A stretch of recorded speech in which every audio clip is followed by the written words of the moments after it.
Hey guys, Tito James here. Welcome back to the channel where we take awesome out of the box. In this one, we're going to be talking about the TCL 10 SE and why I think it could have been a great budget offering. But first, unboxing muna tayo. Let's go. And here she is, guys. Ito yung box ng TCL 10 SE. Wala naman siyang masyadong pinagkaiba sa usual packaging nila. You can see the phone's key specs on the side of the phone. Pag-uusapan natin yan mamayang konti. But anyway, fast forward tayo. You have the phone itself, and yung color variant na nasa atin para sa video na to is called Polar Night. Aside from that, you have all the standard contents. Of course, may kasama siyang case, the quick guide and other documents, may screen protector din, in-ear earphones na flat yung cables, a USB-C cable, and of course, the 15-watt charging brick. Okay, so now let's talk about price. And if you go to their store on Lazada, well, as of recording this video at least, this is priced at 7,495 pesos, but it also says that you can get a 500 peso voucher. Not sure if that's still available, but if it is, that means you can get this phone for 6,490. Now, like I said in the intro, this could have been a great option if yung budget natin is 10,000 pesos or less. Now, why do I say could have been? Because it actually checks a lot of boxes. For instance, if you look at the phone's design, I think this is one of the better looking devices at this price point. Yes, plastic yung back niya at yung frame, pero expected na yan, again, less than 10,000 pesos. I also like the fact that it has a matte finish on the back, so while you will still see some fingerprints, it's significantly less if you're going to be using this without a case. I also like the rainbow effect that it has. Hindi siya in your face, subtle lang siya, and it's just a nice little way to spice up the overall look of the phone, which is pretty much similar to the rest of the TCL 10 series na may horizontal camera array. Of course, di din natin ma-ignore yung fingerprint scanner, which is a bit old school, pero ginagamit pa rin naman siya sa ibang budget offerings. And yung importante dito is that it's accurate, plus it unlocks the phone relatively quickly. Para sa ergonomics naman, it's not as curvy as I want it to be, so medyo mararamdaman nyo na medyo bulky siya ng konti. But it's not bad enough for me to merit some minus points. As for the buttons, they're not wobbly, they're nice and tactile. The layout is pretty much your usual. My headphone jack sa taas, and I'm glad you still see this sa mga budget phones. And you even have a dedicated Google Assistant button on the left side. Sadly, hindi nga lang siya customizable. That would have been a great touch. But then again, you don't see dedicated Google Assistant buttons on most budget-friendly phones, so it's there if you need it.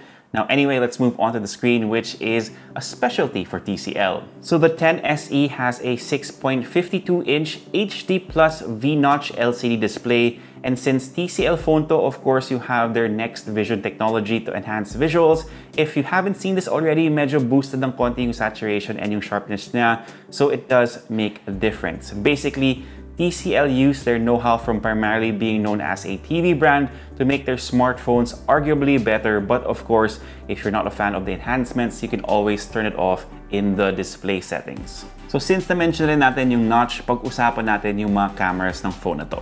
The front camera is at 13 megapixels at an aperture of f2.2 and fixed yung focus niya, so keep that in mind na lang when you're taking selfies. And then for the cameras on the back, you have a total of 3, so you have a 48 megapixel main camera at an aperture of f1.8. You have a 2 megapixel depth sensor, and kahit na 5 megapixel lang siya, I really appreciate the fact that TCL put an ultra-wide shooter on the 10 SE. For me, that's a win. So konti pa lang yung samples na nakakuha namin para sa phone na to, but it's the usual things that you expect from a budget device. It performs the best when you have a lot of light. Okay yung details niya sa main camera, and okay yung dynamic range niya. Understandably, you will see that the images are a little softer sa ultra-wide since again, 5 megapixel lang siya, not too bad pa rin naman. Again, the more light you have, the better.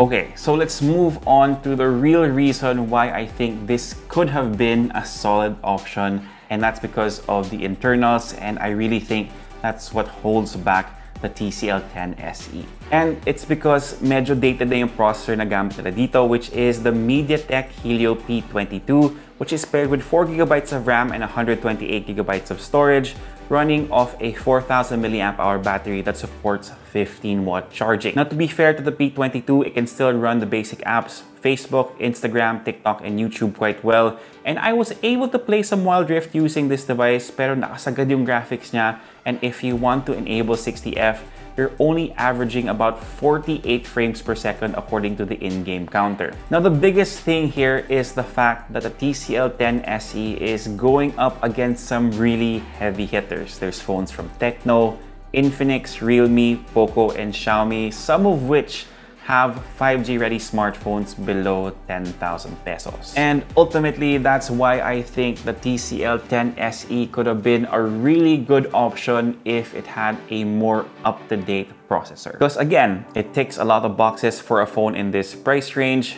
Decent screen with an added oomph because of the display prowess of TCL. It looks good, and depending on your preference, you might even think that it looks better than other offerings out there. You have the ultra-wide angle camera, so it's not just the macro and depth sensor that we often see, so brands can say na triple cameras yung gamit nila. And of course, you have the other features that really round out this phone. Yun nga lang, sobrang tough ng competition, but let me know what you guys think about the TCL 10 SE in the comment section down below. Again guys, this phone is currently priced at 7,490 pesos on TCL's flagship store on Lazada. You can check out the link in the description down below. Anyway, that's it for me. If you like this video, give us a thumbs up, sub to the channel, make sure you hit that notification bell. If you have any questions, leave them down below, and I'll try my best to get to them as soon as I can. For all the latest in tech, head to Unbox.ph, plus follow us on Facebook, TikTok, Instagram, and listen to our podcast on Spotify. My name is Tito James. Peace, God bless. See you guys next time, and of course, stay safe.